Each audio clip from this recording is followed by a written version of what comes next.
file for free. Is it TurboTax or H&R Block Online? We may never know.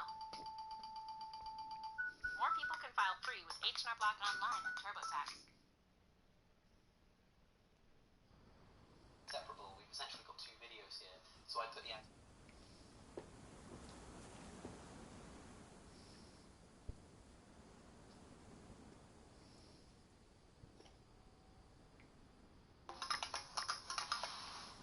NASA go NASA. Dan Riddle asked, what are your thoughts on the impossible M drive NASA's talking about? So I started looking into this M drive, and I found out that NASA's actually working on a lot of really cool stuff right now, so I'm going to do a video where I talk about the 5 coolest. NASA's always been working on new engines throughout its history, but one that's gotten some really positive and interesting results recently is called M drive. But the reason the M drive is in the news is because these positive results they've been getting tend to kind of break all the laws of physics. And scientists don't like it when their physics don't work anymore, which actually seems to be happening a lot lately. Now, M-drive has been a theoretical idea since around the year 2000, but it was always dismissed outright because it breaks Newton's third law. That's the one that states that every action has to have an equal and opposite reaction. See, that's how spaceships work. They move this direction because there's an opposite force going that direction. But this drive works by bouncing microwaves around inside of an enclosed chamber, which produces quantum fluctuations that provides thrust, without any kind of actual force being applied to the outside of the engine. A NASA scientist once said that this is like moving your car forward by pushing on the steering wheel. It's minuscule thrust at the subatomic level, but it's constant acceleration, which means it adds up exponentially, and over time you could go incredibly fast. And since it only uses electricity, it requires no fuel. And since it uses no fuel, Texas will probably ban it. All of this was totally theoretical until just a few months ago when they tested the engine and found that it was producing 30 to 55 micronewtons, which is incredibly small, but still measurable. It's so small, in fact, they thought it might have just been produced by the air pressure around the engine, so they tried it again in a total vacuum, and guess what? It still worked. And it still shouldn't. So let's see, an engine that uses no fuel, has no moving parts, and could make interstellar travel possible? Yeah, let's play with that one. So NASA's been working on long-term plans to send humans to Mars for decades now. It was always a foregone conclusion, right? The next logical step in space exploration. But is it? While everybody else has been looking out towards Mars, a small team at NASA has been looking the other direction, at Venus. Now, anybody that knows anything about Venus knows that going and landing on that planet would basically be like dropping right into a giant Earth-sized oven, because the temperatures at the surface can melt lead. But that doesn't scare NASA scientists. They work in Texas. The air pressure at the surface of Venus is 93 atmospheres. For reference, the air in the room that you're sitting in right now is 1 atmosphere. Venus is 90 times higher pressure than Earth. This sounds impossible, but if you were standing on the surface of Venus, you would experience the same amount of pressure as if you were swimming a kilometer below the surface of the ocean. It would crush you like a soda can. Gee, this sounds like a great place. Why are we going there? Because at such high pressures, a lightweight craft pressurized to the same level as here on Earth would never even get close to the ground. It would just bob around in the upper atmosphere like a cork on the top of the water. Dirigibles, zeppelins, blimps, all kinds of lighter-than-air vehicles could be connected.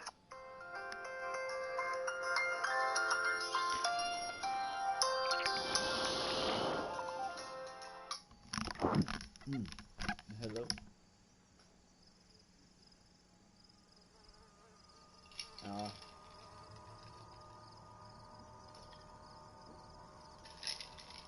Yeah, I figured as soon as I saw that, I was like, nope, I'm not gonna do that. It's probably just something to do with the fact that you're on PlayStation 4 or something, like, even though PlayStation 4 is better, I bet, like, yeah.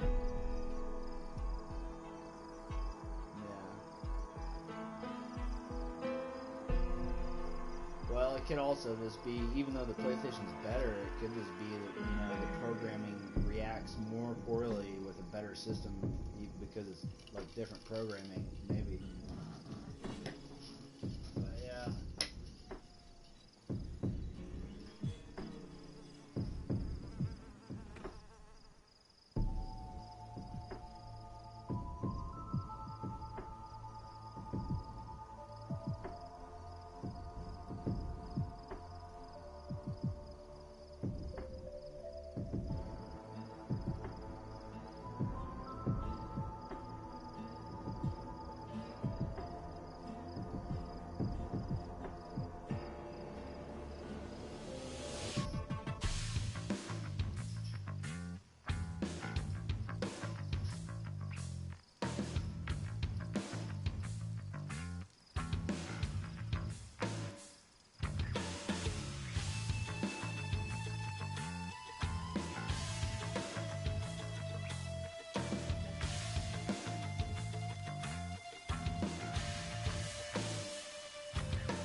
giant drill on its head swimming around inside the waters of the moon around Jupiter.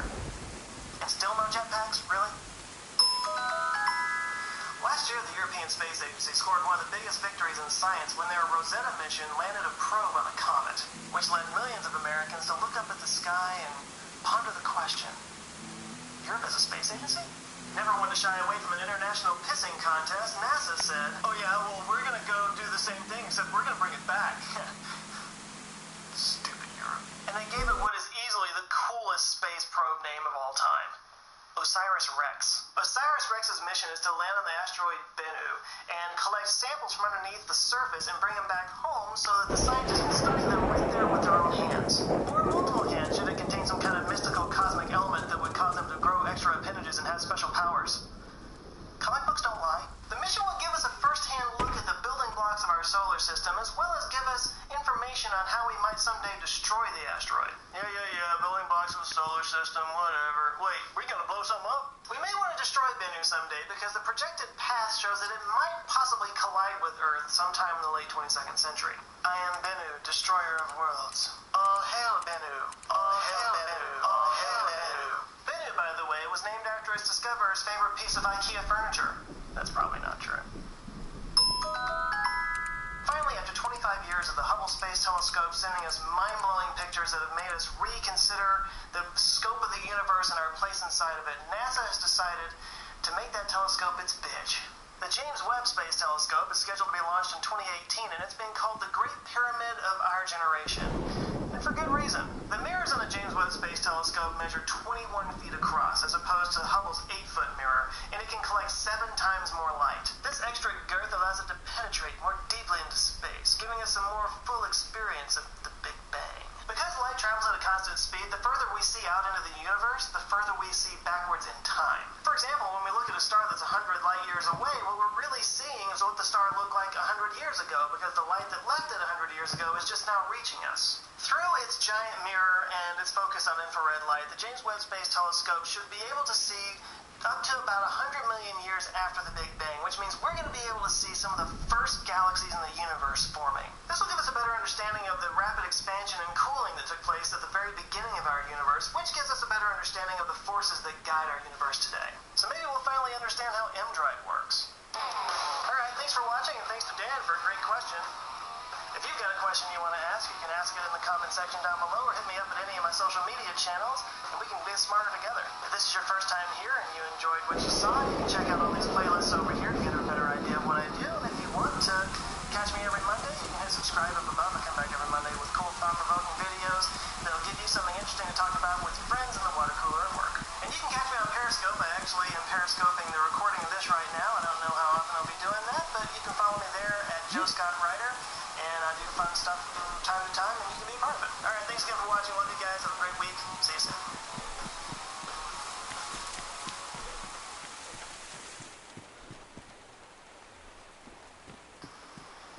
It's projected trajectory. Okay. Projected trajectory. What a horrible combination of words. Projected trajectory. Projected trajectory. I'm not even going to try.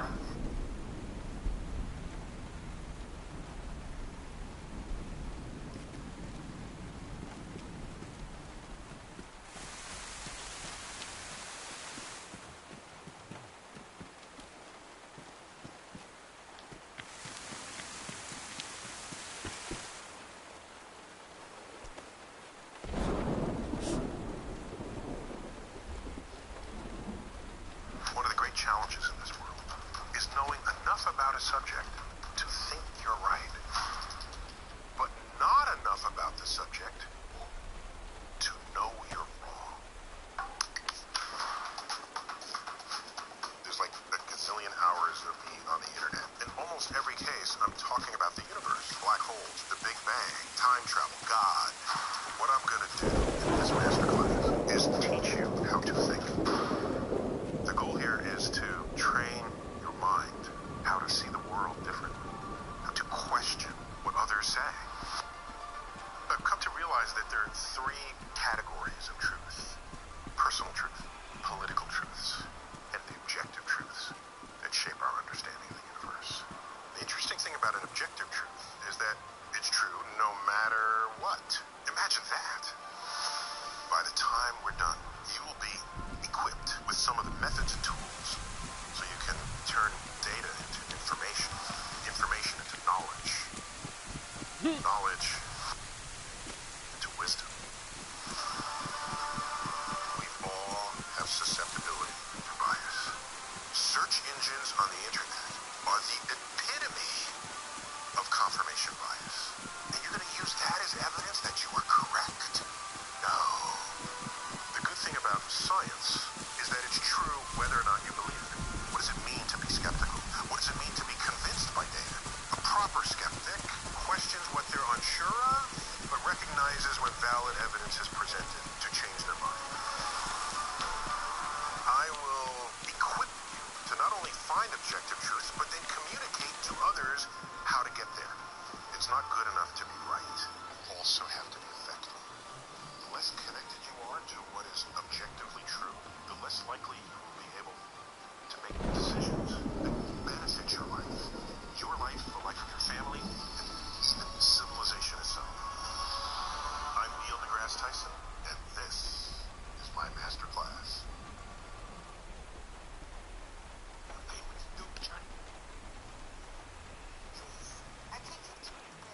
Now. That guy, right?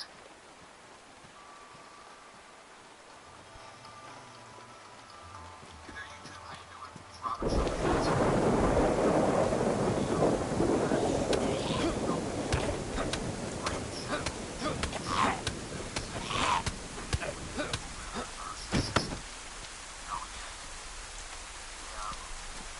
narcissistic characteristics.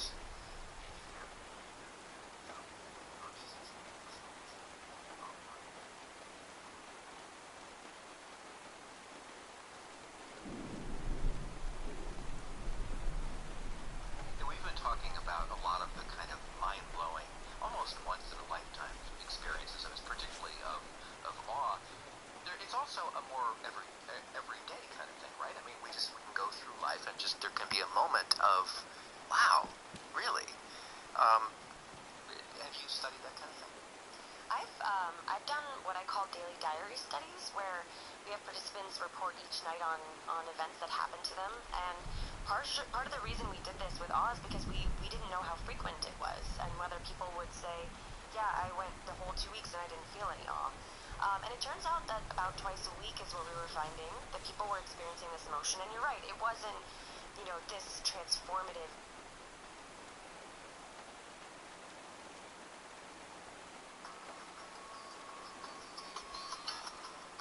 500 years before the birth of Jesus, a god realized being named Lao Tzu in ancient China dictated 81 verses, which are regarded by many as the ultimate commentary on the nature of our existence. This classic text of these verses, called the Tao Te Ching, or the Great Way, offers advice and guidance that is balanced, moral, spiritual, and always concerned with working for the good. I have reviewed hundreds of translations of the Tao Te Ching. In this book, I have written 81 distinct essays on how to apply the ancient wisdom of Lao Tzu to today's modern world. This work contains all 81 verses of the Tao, compiled from my researching of 10 of the most well-respected translations of this text, which has survived for more than 25 centuries.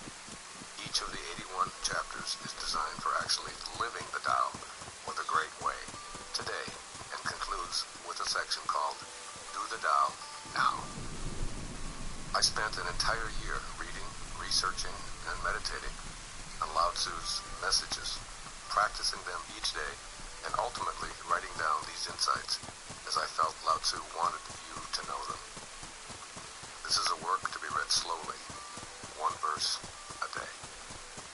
As I say, this is a book that will forever change the way you look at your life, and the result will be that you'll live in a new world aligned with nature. Writing this book changed me forever. I now live in accord with the natural world and feel the greatest sense of peace I've ever experienced. I'm so proud to present this interpretation of the Tao Te Ching and offer you the same opportunity for change that it has brought to me. Change your thoughts, change your life. Living the wisdom of the Tao Te Ching.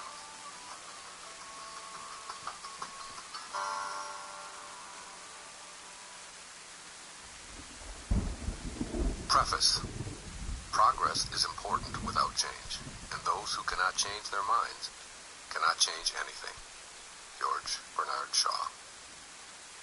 Change your thoughts, change your life is the end product of my year-long journey of research, contemplation, and application of the Tao Te Ching, a book of wisdom that's been translated more than any volume in the world, with the exception of the Bible. Many scholars consider this Chinese classic the ultimate discourse on the nature of existence, and it continues to be a valuable resource for achieving a way of life that guarantees integrity, joy, peace, and balance. I recently read about someone who overcame life-threatening addictive behaviors by reading and rereading the 81 verses of this ancient text. Just imagine, in fewer than 100 short pages, it describes a way of living that's balanced, moral, and spiritual, and that works for all facets of life on Earth. Legend tells us that the Tao Te Ching was authored by Lao Tzu, a prophet who was also the keeper of the imperial archives in the ancient capital of Luoyang. Seeing the continual decay during a period of warring states, Lao Tzu decided to ride westward into the desert. At what is called the Hangku Pass, a gatekeeper named Yin Si, knowing of Lao Tzu's reputation for being a man of wisdom, begged him to record the essence of his teachings. Thus, the Tao Te Ching was born out of 5,000 Chinese characters. In all of my reading on the origins of the Tao Te Ching, I never found a definitive historical record of its writing. Yet today, it survives in thousands of versions in virtually every language. In fact, after reading this classic text one morning and then taking in a different interpretation that same afternoon, I was hooked. I ordered more translations, 5 of which were quite old and 5 of which were more modern. Since neither Lao Tzu nor the origins of his verses are historically certain,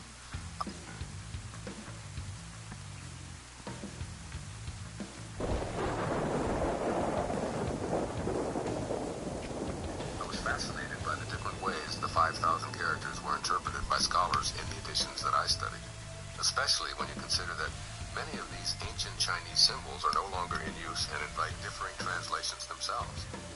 I then felt called upon to write an essay for each verse that showed its valuable wisdom applied to the 21st century. From those 10 translations I'd gone over, I pieced together the 81 passages in Change Your Thoughts, Change Your Life, based on how they resonated with me. This book is my personal interpretation of the Tao Te Ching, each verse of which gave me an insight into life and nature. As you read on, know that these pages were pasted together from what I personally felt were the most useful aspects of those 10 different translations I studied.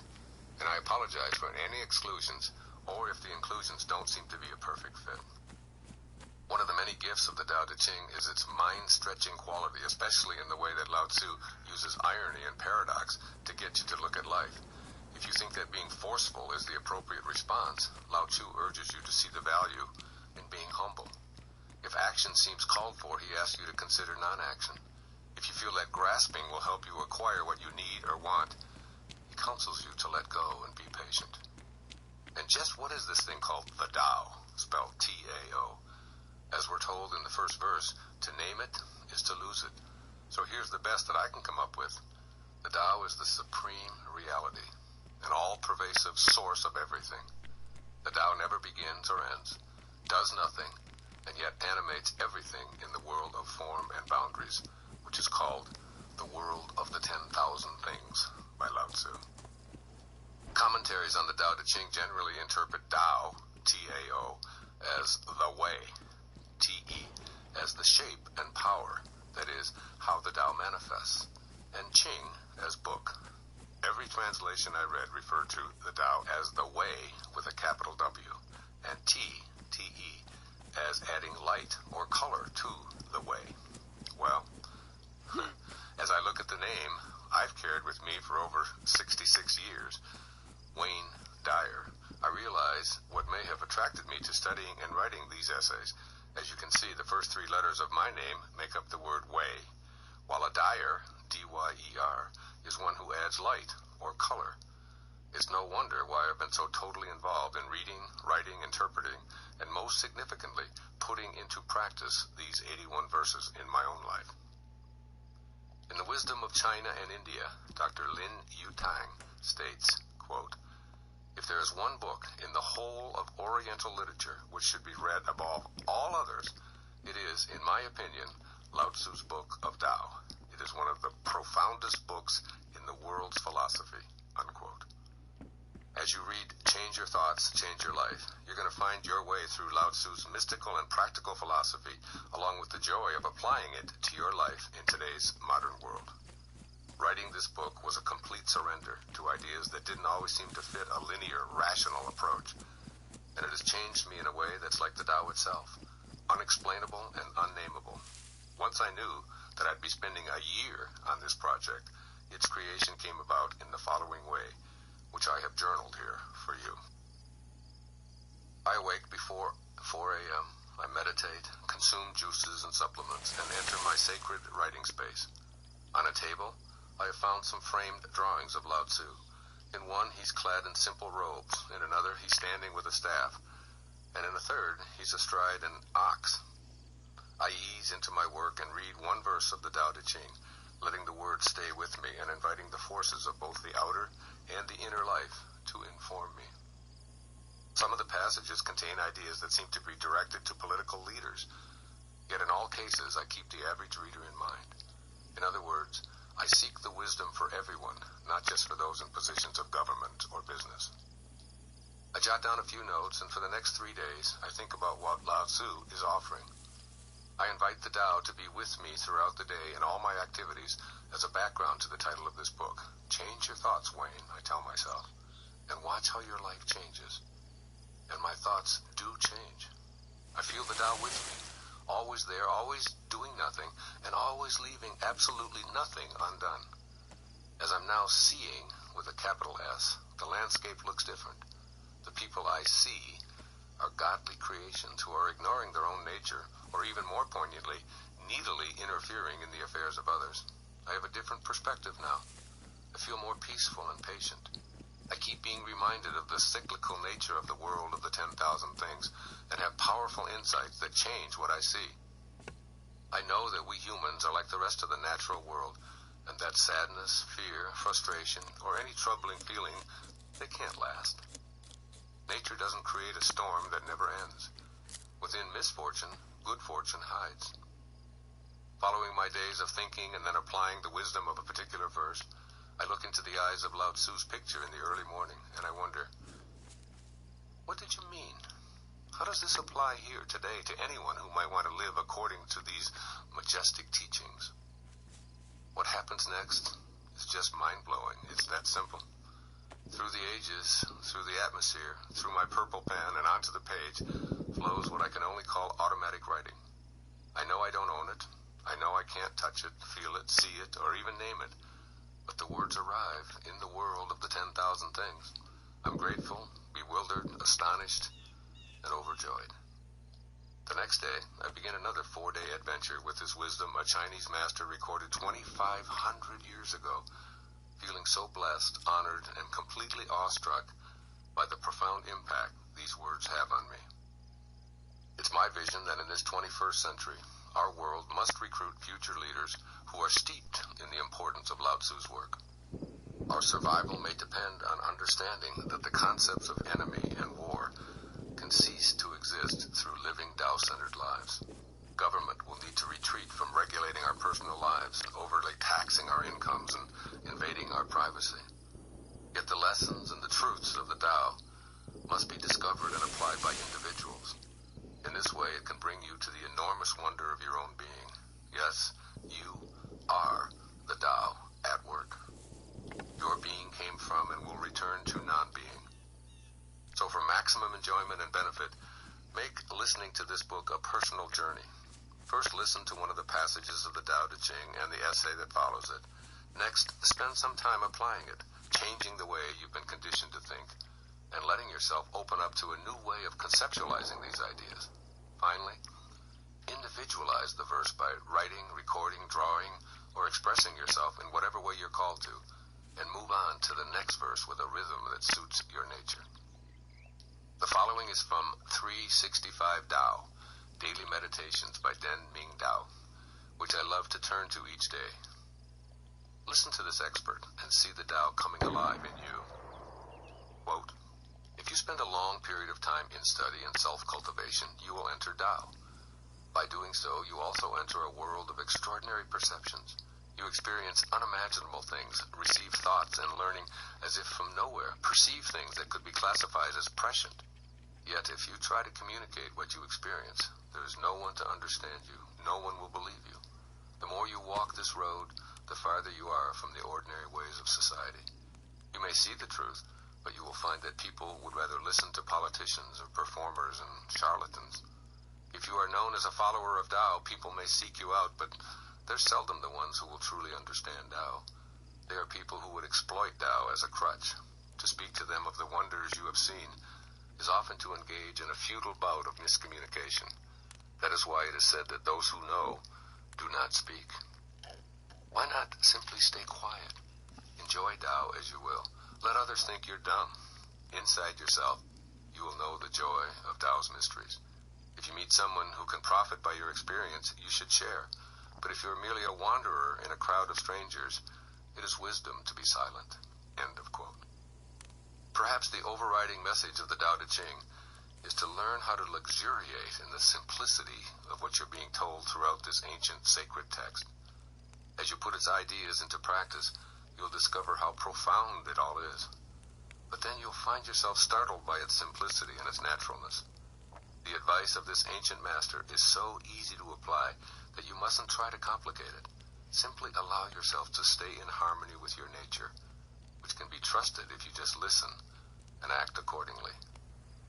I hope that you'll feel joyously in love with Lao Tzu and his wondrous Tao Te Ching, and that you'll add your light and color to the great way. I offer you my love, along with my commitment to a Tao-centered world. I can think of no greater vision for you, for our planet, or for our universe. Of birds, I know that they have wings to fly with. Well, hello there. Of fish, that they have fins to Would you swim like with. some human steak? I didn't kill this person, but I found their body with. on the ground. For feet, there are And traps. so I figured, why For waste good fins, meat? nets. Here is For some wings, food if you would like it. arrows. But who knows I'll drop how it here. dragons surmount wind and cloud into heaven. There you go. There's some This food on the day, ground there. I have seen Lao Tzu. I didn't kill that He guy. is a dragon. I'm not usually a cannibal. I've actually never done This is this from The Way before, of but Life according to Lao it was Tzu, on the ground, translated so by I said, Winter hey, why Biner not? Back in the 1940s. And that quote you just heard is attributed to Confucius after he visited the elder Lao Tzu to seek advice on points of ceremonial etiquette. Well, have First fun. verse of the Tao Te Ching. Quote, the Tao that can be told is not the eternal Tao. The name that can be named is not the eternal name. The Tao is both named and nameless. As nameless, it is the origin of all things. As named, it is the mother of 10,000 things. Ever desireless, one can see the mystery. Ever desiring, one sees only the manifestations. And the mystery itself is the doorway to all understanding. Unquote. Living the mystery. In this opening verse of the Tao Te Ching, Lao Tzu tells us that the Tao is both named and nameless. This sounds Yeah, they paradoxical just to our kinda- Western intellect, and it is. They were just like, Paradoxical okay, thinking cool, is thanks embedded for the in Eastern food. concepts such as yin and yang, Just ran or off. the feminine and the masculine, and where things are probably comfortably a little described as kid. both this and that. We in the West, by contrast, tend to view opposites as incompatible concepts that contradict each other. Yet this book is asking that we change our ingrained ways of thinking and see how our lives change as a result. The Tao is an unknowable, unseeable realm where everything originates, while at the same time the Tao is invisibly within everything. When we desire to see this invisibleness, this mystery, we attempt to define it in terms of the outer world of form, what Lao Tzu calls the 10,000 things.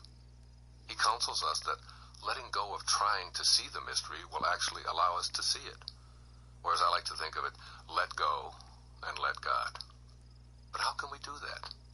One way is to permit ourselves to practice more paradoxical thinking by recognizing that desiring or wanting and desireless, allowing, are different and the same, rather like the mysterious ends of a continuum. Desiring is the physical expression of creating conditions that allow us to be receptive. That is, it's in the world preparation for receiving. According to Lao Tzu, wanting to know or see the mystery of the Tao will reveal evidence of it in a variety of manifestations, but not the mystery itself. But this isn't a dead end. From this ground of desiring, the flowering of the mysterious Tao grows. It's as if wanting transforms into effortless allowing. I just found it. Desiring, there was a guy already one sees the sliced up, so desireless, I mean, one can see the mystery might as well itself. not waste it. When we tune into what Lao Tzu is It's telling like honoring us, the it animal, becomes readily you know. apparent that our world You might as produces well use abundant it. examples I could just of this left it there to paradoxical rot, process. but that'd be Think of a gardening waste. and desiring those luscious homegrown It's much more tomatoes honorable or to the spring person daffodils. to eat them. Allowing them to grow is ultimately what happens. Now think of the things in life that involve wanting and how they differ from allowing. Wanting to go to sleep, for instance, rather than going to sleep. Wanting to diet rather than dieting. Wanting to love rather than loving. In this reference to the Tao, desireless means trusting, permitting, and allowing. Desire is both the beginning. Well, I've never tried human meat. Let's see how this goes. I've heard sometimes this makes you burst into laughter. And then you wind up, you can like, everybody can hear you coming because you're like laughing hysterically because you're crazy if you do it too much. So we'll see. Drive the car or ride the bicycle is the same as and different from actually playing the piano, driving the car, and riding the bicycle. Once these outer world activities are desired and learned, there's a time when allowing is what you do. The point here is to recognize the difference in your body between trying and allowing, and to then become aware of the effortless sensation of the latter. This practice will also lead to a greater awareness of the invisible mystery and the 10,000 things which are the visible phenomenon of our world.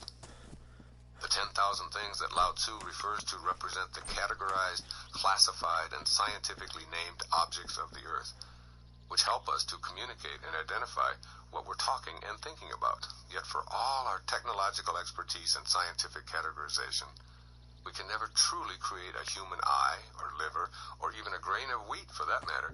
Each of these things, along with the remainder that comprise the known or named world, emerge from the mystery, the eternal Tao. Just as the world is not its named parts, we're not exclusively the skin, bone, and rivers of fluids that we're physically made of. We too are the eternal Tao, invisibly animating our tongues to speak, our ears to hear, our eyes to see and experience the manifest and the mystery. Consciously allowing this nameless mystery is ultimately the way to practice the Tao. Does this mean putting yourself in harm's way? Of course not. Does that mean trusting the mystery at the moment you're being mugged or mistreated? Probably not. Does it mean never trying to change things? No. It does mean cultivating a practice of being in the mystery and allowing it to flow through you unimpeded. It means permitting the paradox of being in form at the same time that you allow the mystery to unfold. Do the Tao. Find your personal way of living in the mystery, as Lao Tzu says in this first verse, and the mystery itself is the doorway to all understanding. Here's my advice for translating this passage into daily practice in this 21st century. First and foremost, enjoy the mystery. Let the world unfold without always attempting to figure it all out. Let relationships just be. For example, since everything is going to stretch out in divine order, don't try so hard to make something work. Simply allow. Don't always toil at trying to understand your mate or your children or your parents or your boss or anyone else, because the Tao is working at all times. When expectations are shattered, practice allowing that to be the way it is. Relax. Let go. Allow.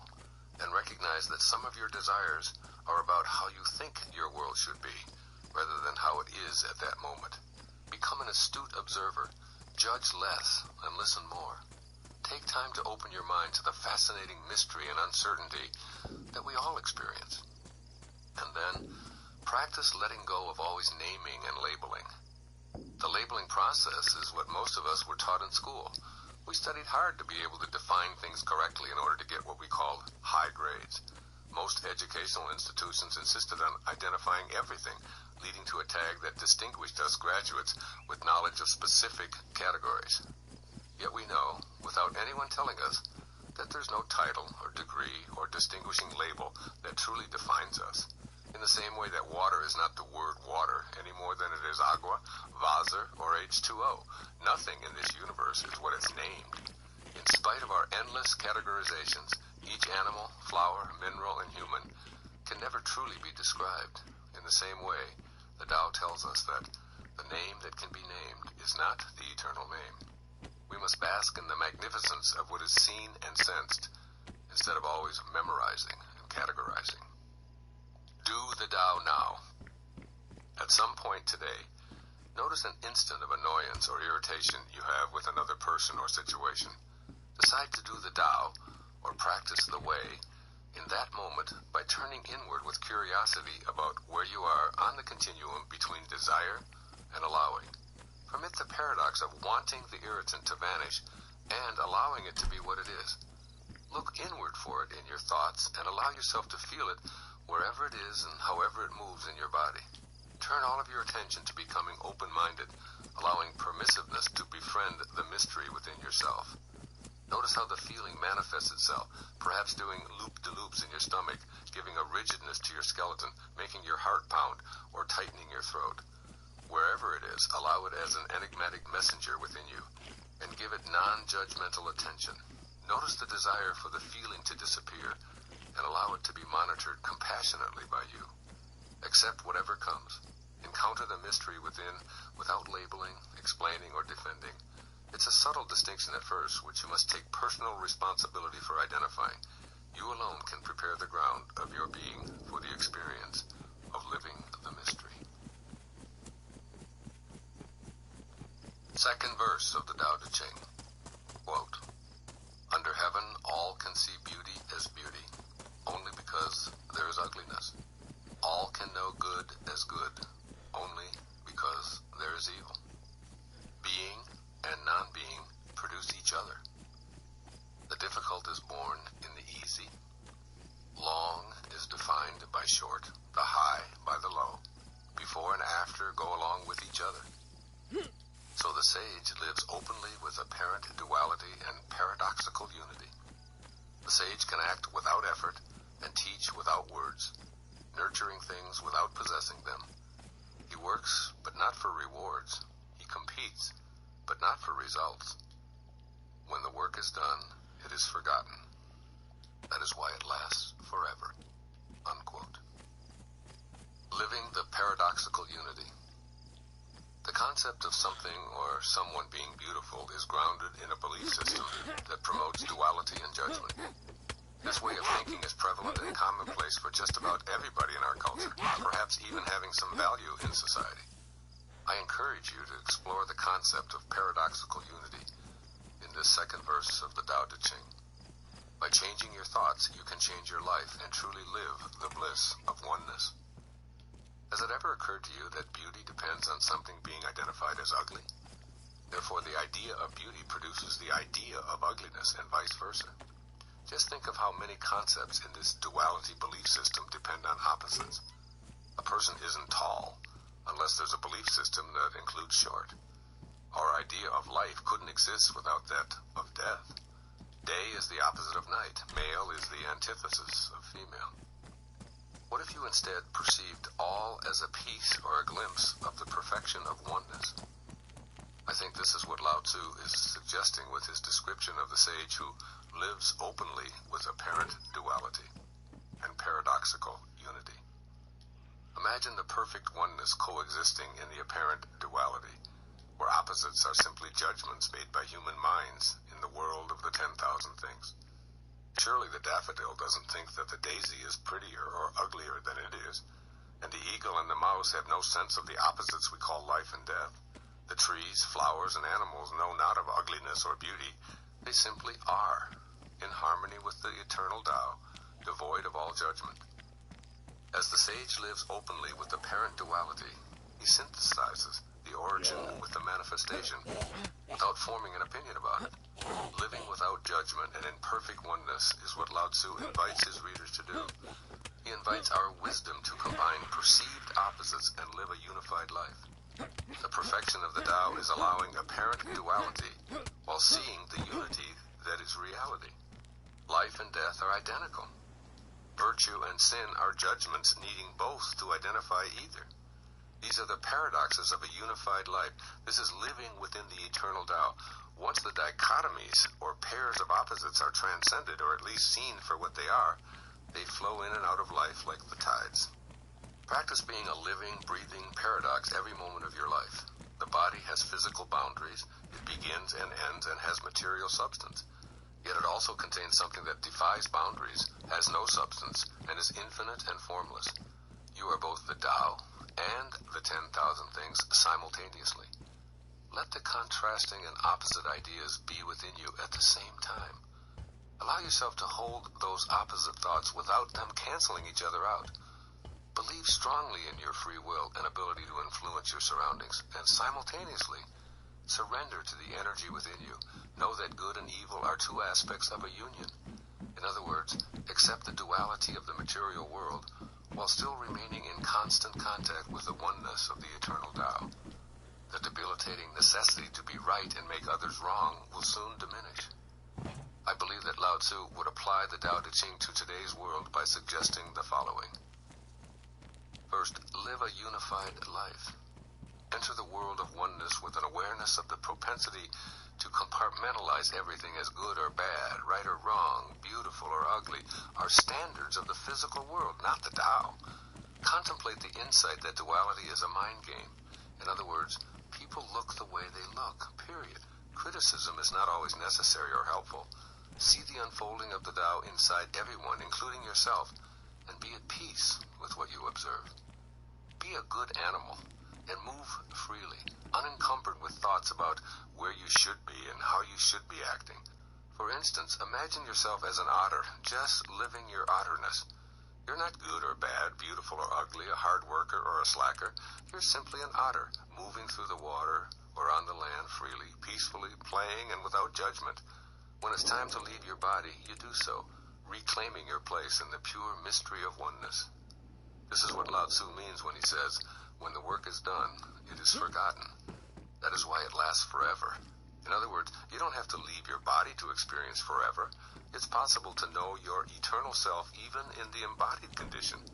When duality and judgment crop up, allow them to be a part of the perfect unity. When other people create dichotomies, you can always know oneness by practicing the Tao. Also, accomplish much by trying less. Effort is one piece of the whole. Another piece is non-effort. Fuse these dichotomies, and the result is effortless action without attachment to outcome. This is precisely how you dance with someone.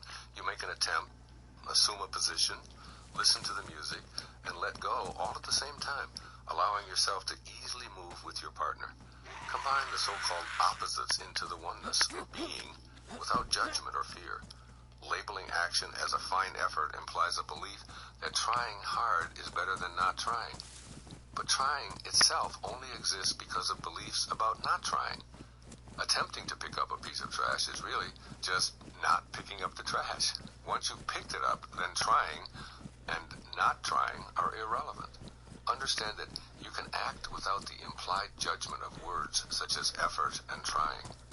You can compete without being forced to focus on outcome. Eliminating opposites paradoxically unifies them so that it is unnecessary to identify with one position. I imagine that in today's language, Lao Tzu would sum up the second verse of the Tao Te Ching in these two simple words. Just be. Do the Tao now. Do the Tao today by noticing an opportunity to defend or explain yourself and choosing not to. Instead, turn within and sense the texture of misunderstanding, feeling it all the way through your physical system. Just be with what is, instead of opting to ease it by traversing this outer world path of explaining and defending. Don't get caught up in the apparent duality of being right or wrong. Congratulate yourself for making a choice to be in paradoxical unity, a oneness where all of the spectrum simply is. silently appreciate the opportunity, along with your willingness to practice your sageness. Third verse of the Tao Te Ching. Quote, putting a value on status will create contentiousness. If you overvalue possessions, people begin to steal. By not displaying what is desirable, you will cause the people's hearts to remain undisturbed. The sage governs by emptying minds and hearts, by weakening ambitions and strengthening bones. Practice not doing. When action is pure and selfless, everything settles into its own perfect place. Unquote. Living contentment. This third verse of the Tao Te Ching advises rearranging priorities to ensure contentment. Focusing on obtaining more objects of desire encourages external factors to have control over us. Pursuit of status, be it monetary or a position of power, blinds us to our relationship to the eternal Tao, along with the contented life that is also available. Overvaluing possessions and accomplishments stems from our ego's fixation on getting more wealth, more belongings, more status, more power, or the like. The Tao recommends refraining from this kind of discontented way of life, which leads to thievery, contentiousness, and confusion. Rather than seeking more, the Tao practice of gratitude is what leads us to the contented life. We must replace personal desires with the Tao-centered question, how may I serve? By simply changing these kinds of thoughts, we will begin to see major changes taking place in our lives. The advice to practice not doing and trusting that all will settle into a perfect place may sound like a prescription for laziness in a failed society, yet I don't think that's what Lao Tzu is offering here. He isn't saying to be slothful or inactive.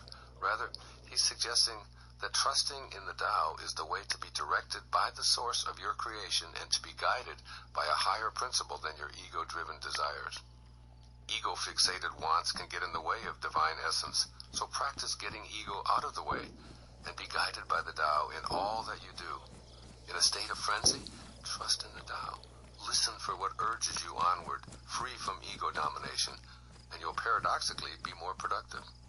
Allow what's within to come forward by suspending worldly determination. In this way, it will no longer be just you who is conducting this orchestration that you call your life.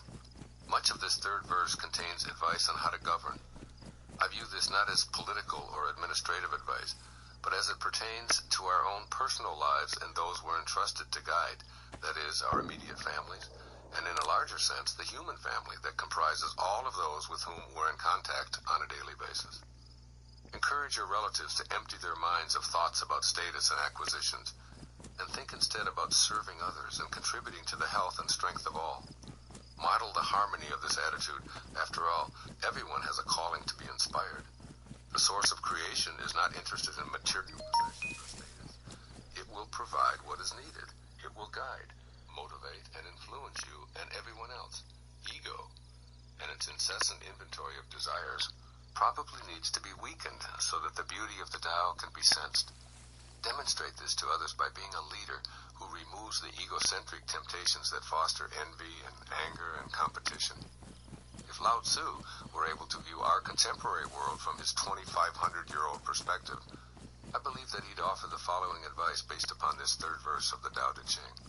First, remind yourself daily that there's no way to happiness. Rather, happiness is the way. You may have a long list of goals that you believe will provide you with contentment when they're achieved.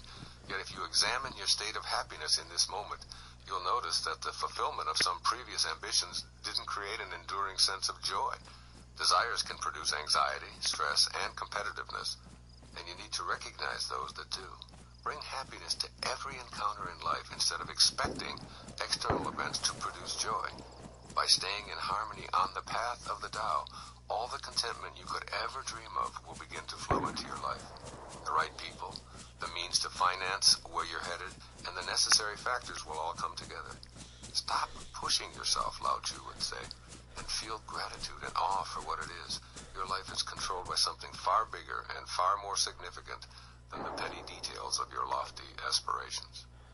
And secondly, trust the perfection of the eternal Tao, for it is the ultimate source of all of the 10,000 things. The Tao is working for and with you. so you needn't remind it of what you crave or what you think it has forgotten on your behalf. Trust the harmony of the Tao.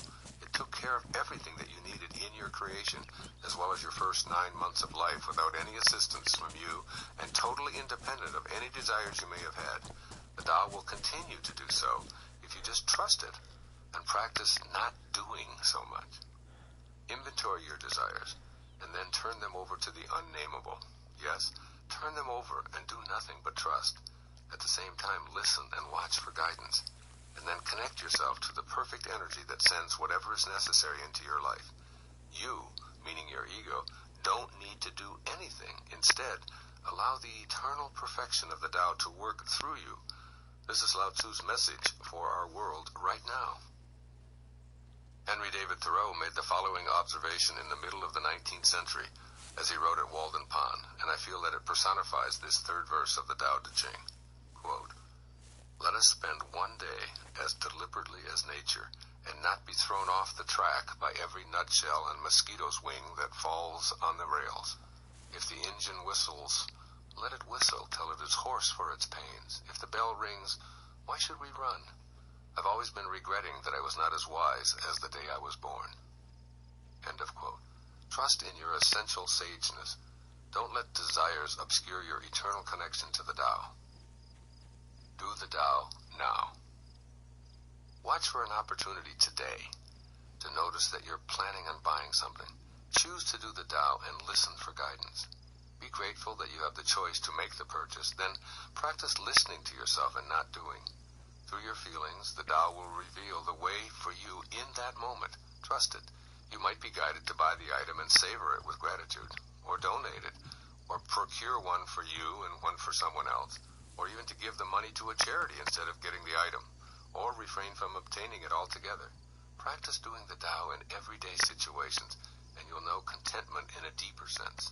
As this verse says, when action is pure and selfless, everything settles into its own perfect place.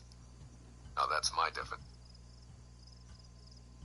Fourth verse of the Tao Te Ching. Quote, "The Tao is empty but inexhaustible, bottomless, the ancestor of it all. Within it, the sharp edges become smooth, the twisted knots loosen, the sun is softened by a cloud, the dust settles into place. It is hidden but always present. I do not know who gave birth to it. It seems to be the common ancestor of all, the father of things." End quote. Living infinitely. The Tao is the source of all life, yet it is empty and limitless and cannot be constrained, quantified, or measured. This life-giving energy of creation provides a profound source of joy that's accessible at all times. If you live from an infinite perspective, you'll relinquish the idea that your own identity is the physical body in which you progress from birth to death. In your totality, you're an infinite being disguised as a person existing in the world of sharp edges and twisted knots, as this verse refers to. Coalescing within and around you at all times is the invisible, life-giving force of the Tao. It is inexhaustible, it is bottomless, it cannot be depleted. This fourth verse of the Tao invites you to consider rearranging your thoughts about who you are. It seems to be saying that cultivating an awareness of the infinite aspect of yourself is the way to tap into the limitless source of creative energy that flows through you. For example, you may want to help some less fortunate people improve their day-to-day existence, but you don't believe that you have the time or the energy to do so because of who you are and what you're presently doing. As you relax your hold on the idea of yourself as the job you do or the life you're living, and seek to acquaint yourself with the limitless creative energy that's a part of you, the time and energy you require will appear. Imagine yourself helping others, guided by the infinite aspect of yourself, will generate behavior and actions that complement your vision through the common ancestor of the Tao. Ultimately, you'll cultivate an absolute knowing that whatever assistance you need is right here and right now, in front of, in back of, above, and below you. It is empty, yet very much present. It is, as Lao Tzu reminds you, inexhaustible, bottomless, the ancestor of it all. Awareness of the omnipresence of the Tao means that thoughts of shortages or lacks aren't prevalent. Beliefs such as, "there's no way this will happen," it's not my destiny, or with my luck, things could never work out. Cease to be entertained. Instead, you begin to expect that what you imagine for yourself is not only on its way, it's already here. This new self-portrait, based on the cooperative presence of the invisible Tao, elevates you to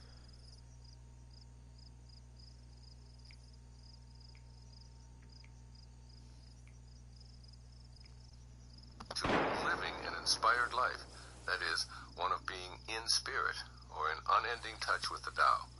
When you live infinitely, the rewards are a sense of peaceful joy, because you know that all is in order. This is what I imagine Lao Tzu's ancient words mean in our modern. Consider all things that seem to be a problem from the perspective of the eternal Tao. Believing that there's a shortage of prosperity is a signal to think in terms of the inexhaustible source, the Tao. Just like everything else on our planet, money is available in limitless quantities. Know this and connect to the bottomless supply. Do it first in your thoughts by affirming, everything I need now is here.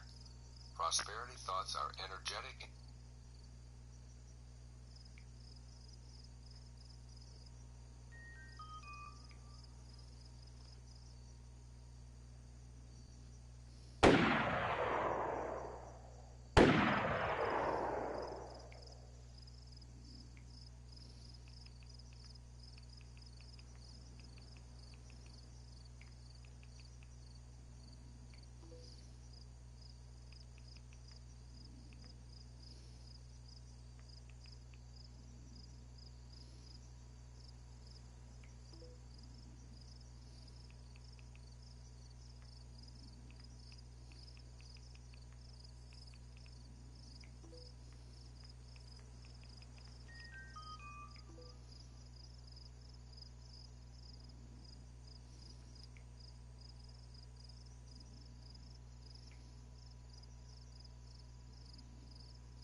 Oh shit, there's somebody really close to me. Instructions. I'm gonna pause this YouTube video for a second, because I want to kill one of these motherfuckers. All I got is a goddamn kitchen knife. What do I got to lose? I'm going for this shit. This guy, oh, there's a dude right there. See him? Two dudes right there. They're fighting each other. One of them just killed the other one. I'm gonna get the survivor while he's bandaging. He's gonna be bandaging now. Oh, goddamn fence. Let me around this fence. Ah! How long is this fucking fence? Oh, they were shooting at me. Well, damn it. I didn't realize they saw me. God, these fucking kids got goddamn eagle eyes. I was gonna go get that motherfucker, because I figured after he got shot by that other guy that I could get up there with that kitchen knife and just stab his ass while he was bandaging up. But damn, he saw me. I didn't think he saw me. No, I wasn't trying to get the fuck out of there. I was trying to get up to him, but that fucking fence was in my goddamn way. If I could have ran straight at his ass, that fence was my only problem. I just needed to be able to run straight at him. But yeah, I didn't have much, so I wasn't really worried about it at that point. That's sort of my plan. I joined a medium population server because I want to try a different strategy. Rather than running around collecting everything for fucking 4 hours, I'm just going to get a kitchen knife, and then I'm going to find somebody else who found stuff for 4 hours, and I'm going to kill him, and then I'm going to take it all. I mean, that's what you're supposed to do on this game, honestly. So, I mean, there really is no supposed to. It's the apocalypse, and there's a bunch of people trying to survive, and there are no rules. That's the real whole thing that makes this game interesting. It's no holds barred, you know. Like, you could be nice if you wanted, and then have a teammate, and then you got two people running around together, and that could help you survive if you want to use that strategy. But your real goal, either way, is to survive. So if you want to try to survive by making friends, that's cool. But if you want to try to survive by going out and finding two people who are fighting each other, which is what I was just now hoping for. That fucking fence was in my way, though. But, see, those two guys were fighting each other. If I could have ran straight for him in the middle of that fight, which I was going to, but I couldn't get around that goddamn fence, then see, I could have flanked his ass while he was in that fight, and whoever won the fight would have next lost to me, and then I would have had all of his shit plus all the other shit that other guy had, and I would have had 8 hours, 10 hours, 2 days, who knows how much worth of shit. I would have had like all kinds of shit, and that's all it takes, like one kitchen knife. Go find yourself a kitchen knife, and then just fucking shank somebody who's been working for 4 days on their guy. You know, I mean, it's dirty, but that's what this game's supposed to be, really, or it can be anyway. So it's like, I don't know. I haven't really tried that yet, but I was gonna try it. But that fucking fence was in my way. I feel like I could have freaked that dude out. I would have like ran back and forth towards him and like made it so he missed a bunch of times. I've seen people do it before. You just run left, right, left, right, left, right. When you're coming towards them, they fucking miss every time. Then they have to reload. And right when they start reloading, you just fucking stab them in the face. But anyway, yeah, I might try. I might try that again because that sounds kind of fun to do something different. Just because I'm getting tired of running around collecting everything, just to get shot in the back while you're looking at a sign or while you're standing in a shed like I did, or whatever. But yeah, I want to try something different. I want to just like basically find a shovel, and that's it. Like, I find a shovel, and then my next goal is to find a person. And then I kill that person, I take all their shit, and then my next goal is to find another person, and I take all their shit. You see? And then, you never know, you run into some dude with a bunch of military gear, and next thing you know, you got, like, 4 days worth of shit, even though you only been playing 2 hours. I didn't really care that I died right there. I didn't have anything, so it didn't really matter. But I gotta go fill my drink up, and I'm gonna hit a cigarette a couple times. I'll be back.